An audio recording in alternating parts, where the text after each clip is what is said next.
All right. Hey, welcome, folks. Mil-Spec Ops Mickey here. It's going to be your SITREP. It's 5/2/2024, and it is coming to you live here from the Monkey Lounge in the great state of Texas. And today we're going to be talking about a lot of interesting things.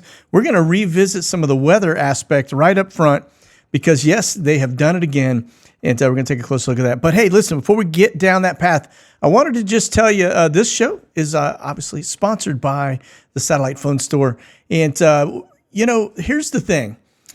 When you need your communications, just like 9/11, cell phones and cell towers are typically not going to work. They're going to either be jammed up or just not going to work at all. You're going to have a hard time reaching out and touching someone if something goes south. You're watching the tornado outbreaks. We watch what's going on with the campus unrest, et cetera. If you got kids in those environments, look, the reason you get satellite phones, the reason our congressmen get satellite phones is because they're reliable and they're encrypted. That's probably the main reason they're getting them is because they're encrypted, but they don't want people listening to the conversations. But anyway, yeah, jump on over here. It's sat123.com. It's sat123.com. Made it very easy on you, or you can just ding this little QR code right here beside me. But Satellite Phone Store's got some great plans going right now, 100 minutes or text. They've got the MRSat phone, which is their most popular one. Then they've got the Iridium 9555 satellite phone. Again, both of these plans come with 100 plus minutes or text. And then they've got the Bivy Stick with the Galileo service, which if you're not familiar with that, you may want to research it a little bit, but it's basically allows you to listen to certain shows and content via satellite through this. It's a pretty cool little deal. But hey, look, if you want to do the Noah's Ark approach and get yourself two, they've got the double deals, and they even have bigger family plans too with 3 phones, and they will also get you hooked up with a bunch of other readiness stuff like Faraday pouches so you can protect your assets, etc. So again, sat123.com. That's sat123.com. And or you can give them a shout at 941-841-0844 and tell them Monkey sent you.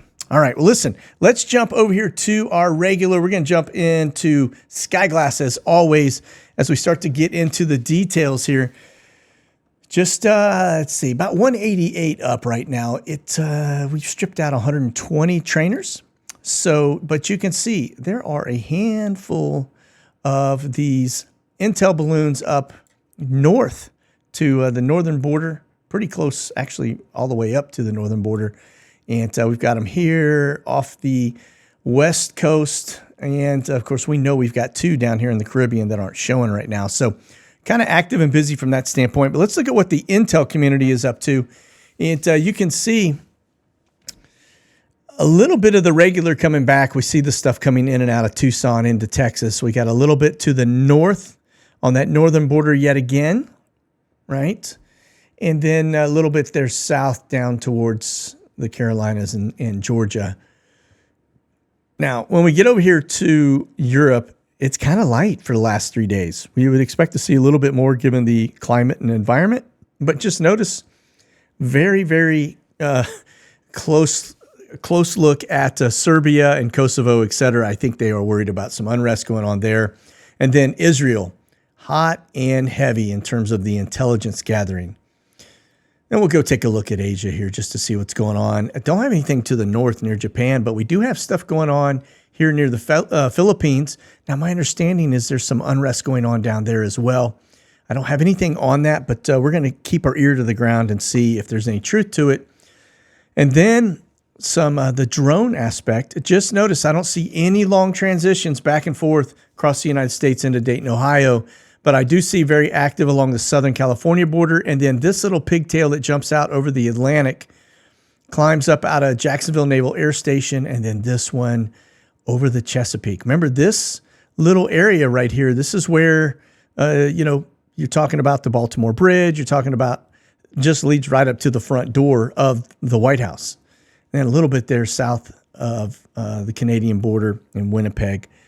And then over into Europe, we've got some low altitude ones north of Denmark. And then we can see the high altitudes coming out of Malta on a daily basis out over the Black Sea and that general area. All right. And then I got just a little blip of stuff over Japan. That's it. Kind of strange. We've been pretty active over Japan lately. So, All right, look at the E6s over the United States. The big takeaway is, remember, these are take charge, move out. They're the Navy platform, and that notice they're out over the Gulf of Mexico, hot and heavy over the Gulf of Mexico, out off the west coast of California, and that is kind of the primaries. Now, that's important because, remember, they're talking to the nukes on the subs, okay? And then this is your R135, same locations as we have seen in the past, but I don't know what that little jagged look is. It almost like they're following either a state line or a body of water. Now, I mean, they could be, depending what kind of aircraft this is, it could be one of the sniffers, and that makes you a little, wondering what they're up to. Again, Club K's come to mind, right? You see them doing all that stuff in the United States. And then, of course, very, very close look at Crimea. But that's it. It's kind of strange. You go down a little further. We're going to come back to the Israel piece over the Mediterranean. Got a little dip out of Okinawa, Japan, and then you drop down a little further south over the Mediterranean. And just notice they are all up in Israel's knickers here. I mean, this is absolutely nuts that we have the audacity to go zinging in and take a look at everything going on over that area. Remember, this is the airplane that tracks objects the size of a soccer ball. Why they would be doing that over them, I don't know. But, well, I mean, we know a war's going on, but what do we have any business doing? I don't know. But anyway, look at the AWACS, right? Notice this. Remember, this is advanced early warning. They also do a lot of other things too, air traffic control. I mean, these guys are like a jack of all trades. They do a lot of stuff, man-in-the-middle technology. But just notice the Georgia, South Carolina side near Charleston, and then notice again off the East Coast, right? Out over the water, up over the Northeast, near the White House, etc. Again, if they're looking for nukes, it's a little concerning. And then we can see them getting busy again, like I said, over Europe. See the man in the middle, those perfect circles. That's when they start to perform that. They're doing cell tower data grabs. And then, of course, right there over Constanta, Romania, etc. And then you can see a little bit there down into the neck of the woods of the Philippine side of the house. And let me see, get a little AWACS here. Off of that's probably the E7, which is a 737 platform in Australia. All right. Now let's look at the air refuelers over the United States. I find this a little interesting. Again, back down to the Texas border. This is a good indicator. We got a lot of fighters up, folks. When you start to see these kind of numbers regularly, it's a little concerning. Notice that those straight lines going across the drink. That is an indicator we're moving fighters. All right. Probably into that region right there in Portugal and Spain, right near Gibraltar. And then you see these right here? You see them coming down over the Mediterranean. That tells me we probably are moving them even further that direction.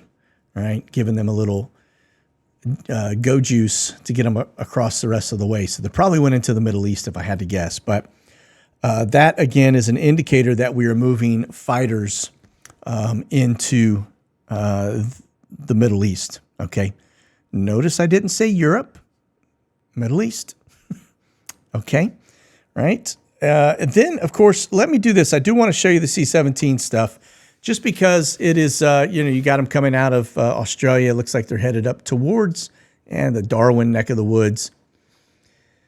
We've been watching some flights go in and out of Guam from Australia as well. We know there is in the Philippines an active exercise, or at least there was, going on. And then, of course, you can see them in and out of Japan. When we get over here to Europe and just notice the thick traces into Ramstein is the big piece, right? Ramstein is very active in, and then see that's RZE Poland. So you got C-17s now going into RZE, right? Not just the charters. I'm not seeing any charters, actually. All I see are C-17s, which get wiped from the board. So let's see. We got, look at this heavy flow going into Cyprus. and then over Israel, over Gaza. So they're doing airdrops again, right, in this general area.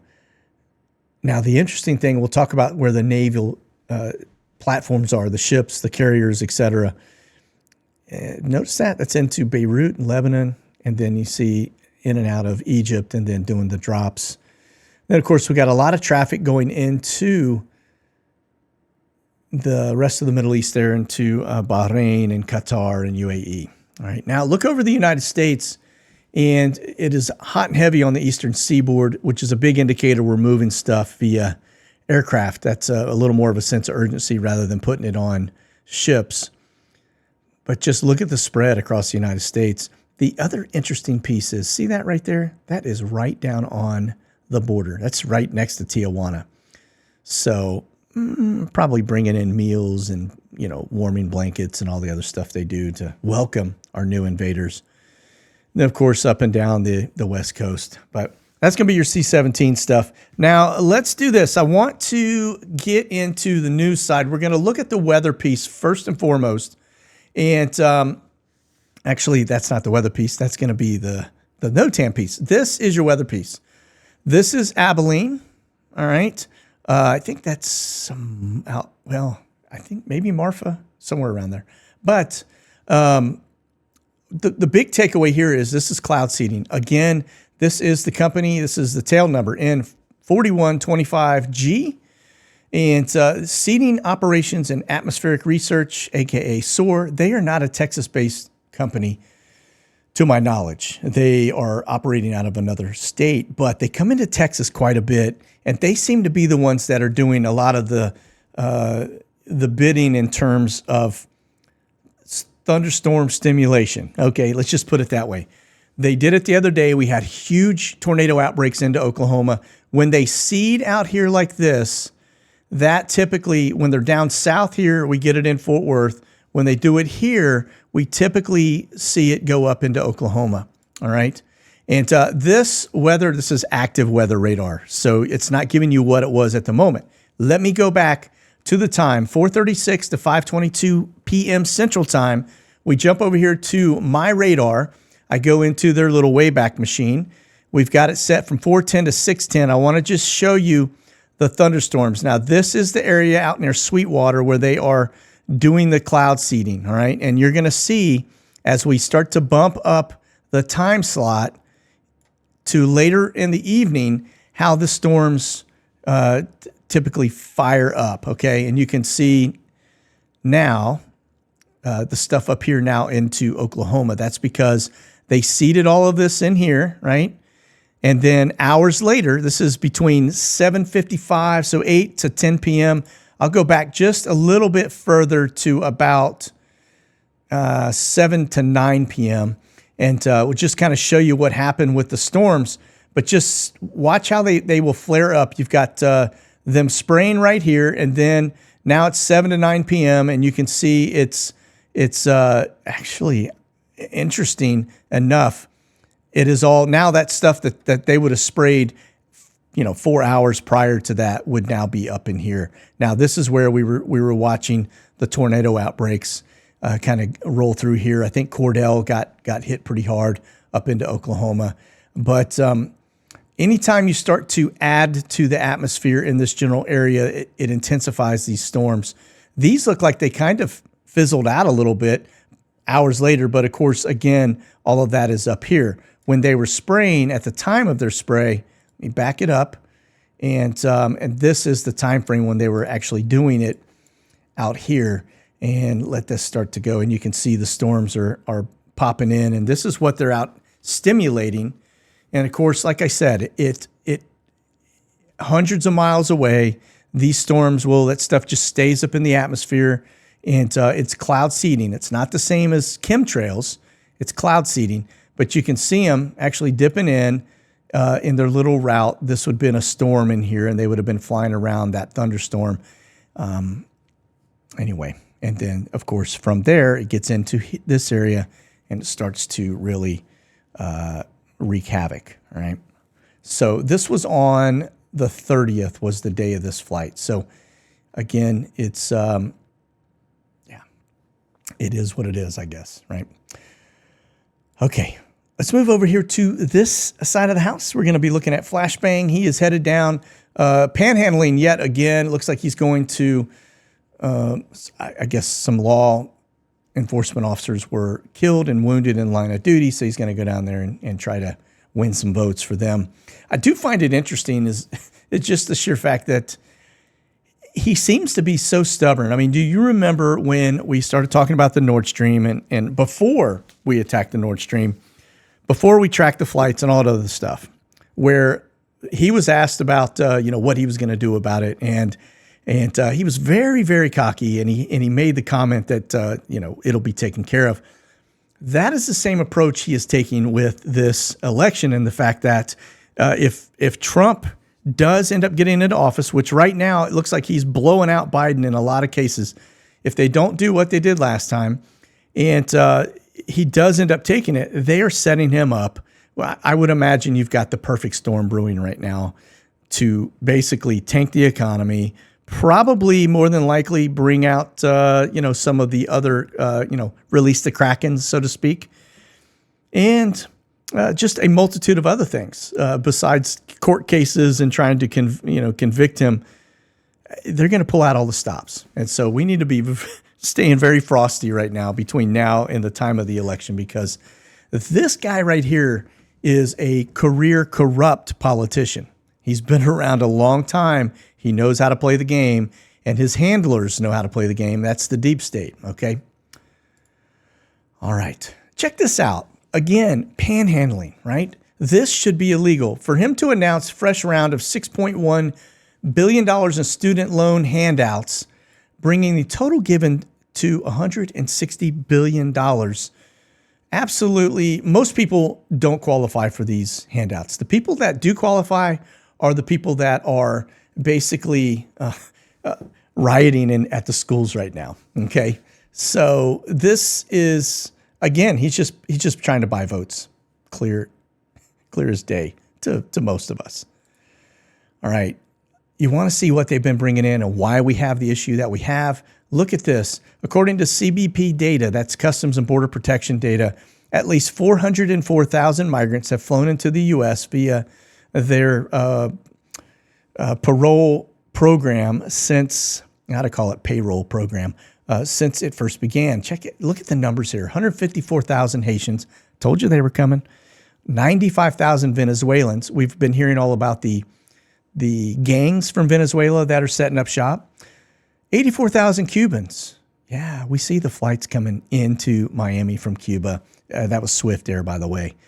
And then 69,000 Nicaraguans. All right. That is just the tip of the iceberg.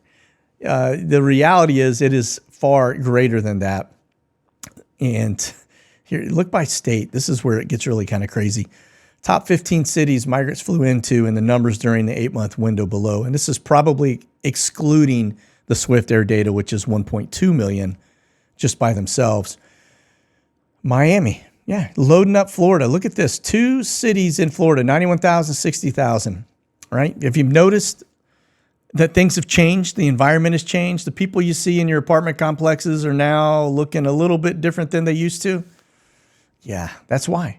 New York City, only 14,000, but yet New York is the one that we hear all the ruckus about, which when you look at the total population in New York, that's just like a speck of sand on the beach. It doesn't even change anything there. Houston, almost 8,000, Orlando, 6,000. So more in Florida. Tampa's been, they've been loading up Florida.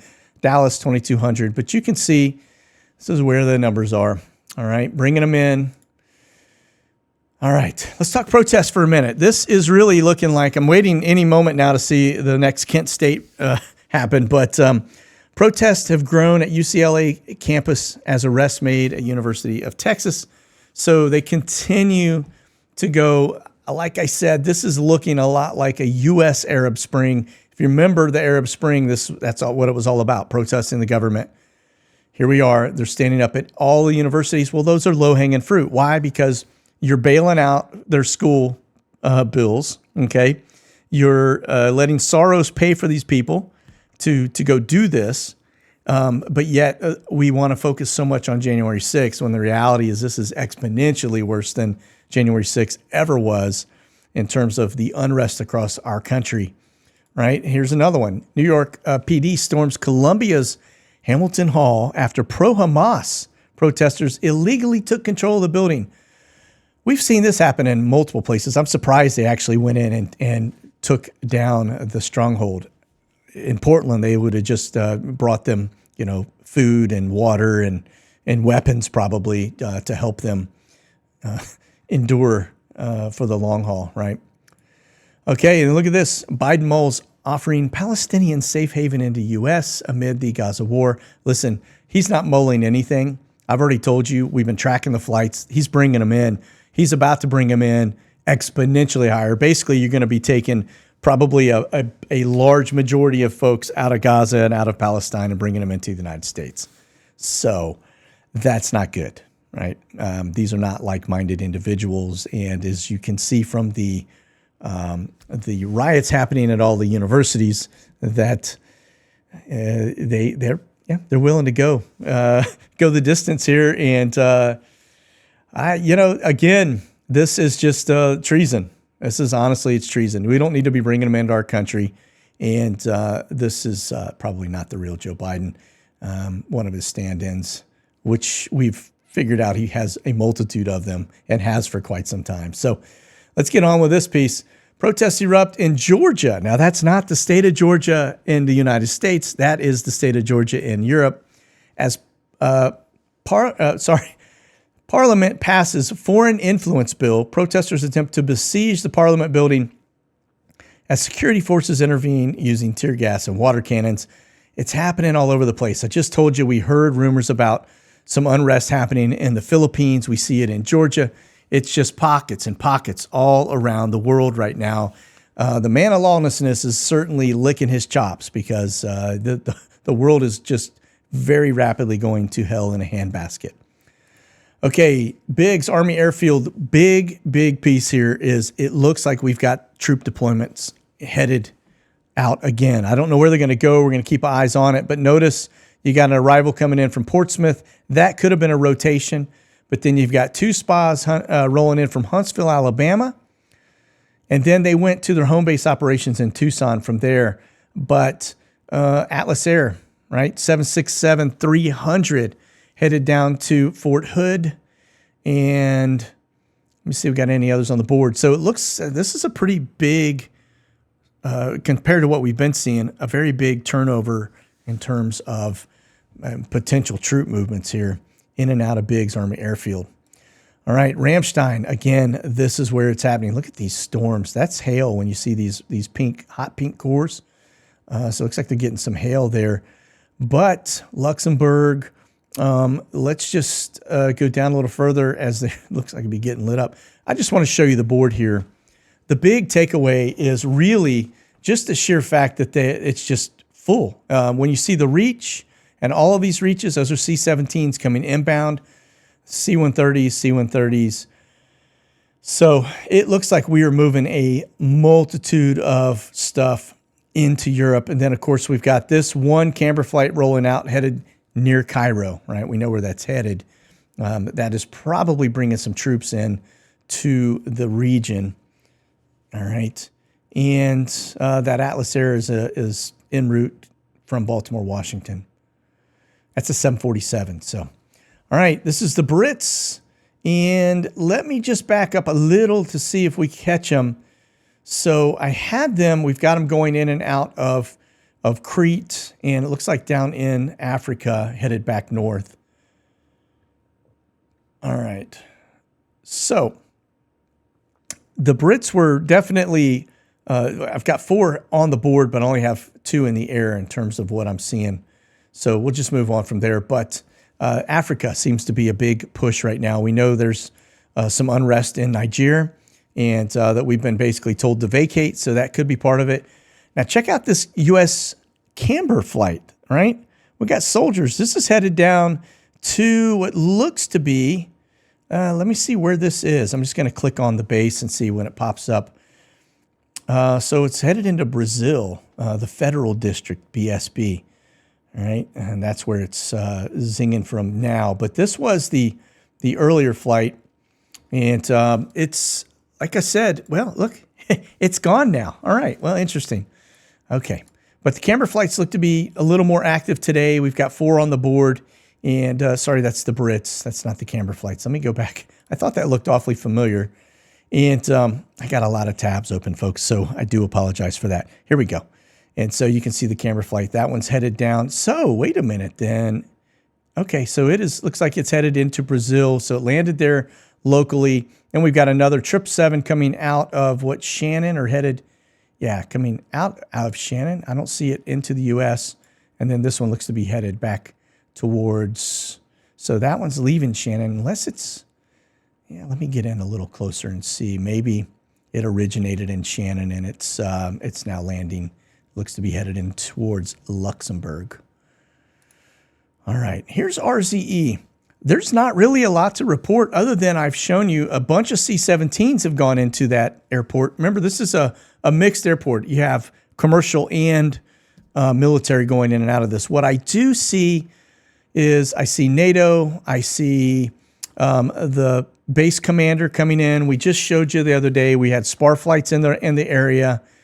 Which would have been dignitaries. We've got the Brits on the board here, but I don't see the 747s rolling in. What I see are C-17s, which they may be trying to hide some of that in terms of the flight stuff. So, okay, here we go. The man, the dancer himself. Ukraine says it hit a Russian oil refinery south of Moscow. Why is that important? Well, it's important because as we watch the oil prices around the world just really unstable. This, from a Russian energy perspective, remember there is a hook put into the mouth of Gog and Magog that come against Israel. Israel is sitting on a very large natural gas and oil reserve, okay? And we do believe that when the time comes that Russia, the Gog-Magog aspect, will turn against Israel. It'll be the hook. They're going to go in after probably the energy that is in Israel. And when they do that, well, then we got Ezekiel 38 underway, right? But the fact that we just keep taking out the refineries, you can imagine we have a hurricane come into the United States and it has a little bit of a dip, shuts down the oil refinery for maybe a week during that time, and we see oil prices spike, goes directly to the pump. So this has an immediate impact on Russia. So just keep tabs on that one, okay? All right. Then Omni, this coming out of Darwin, headed into Guam. Remember, I was just saying we've seen some C-17 stuff.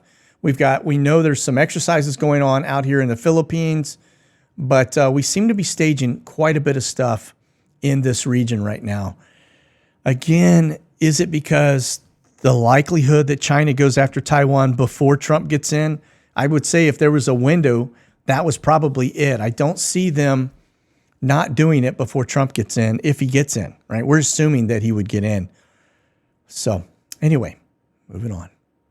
But Omni looks like they're pretty busy right now with the military side. And then National Cargo, look at the amount of flights.